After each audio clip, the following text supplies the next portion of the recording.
Synopsis of the books of the Bible. Major Prophets. Daniel.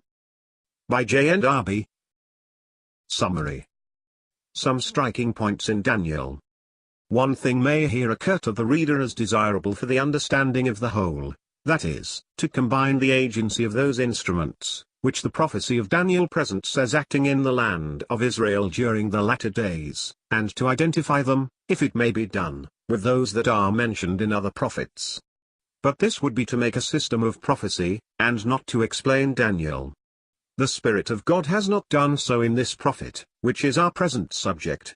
I will, therefore, only allude to some striking points. Daniel 7 gives the character of the Roman Empire, especially under its last head. It is the close of the history of the Gentile power.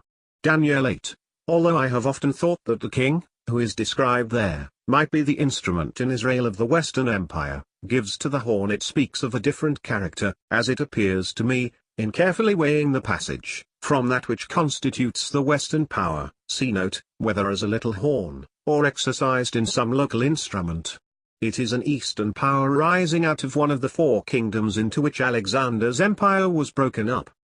His power, however, is derived from another. It is a separate power acting in Syria.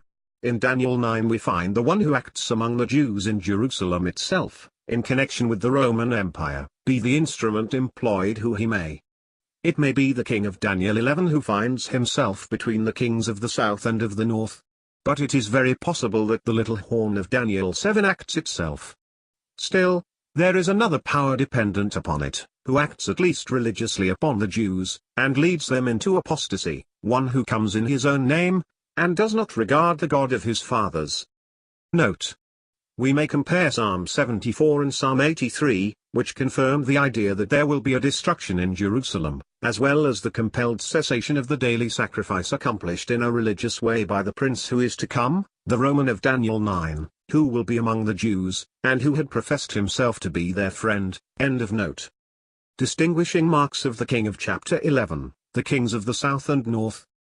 The king of Daniel 11 is a king in Judea, despising the religion of his fathers, and acting in that country in a way morally unbridled, re-establishing idolatry, and dividing the territory among those in favor.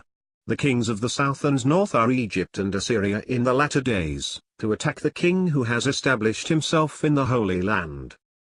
I suppose that the king answers to the second beast of Revelation, though in another aspect, as the first does to the little horn of Daniel 7,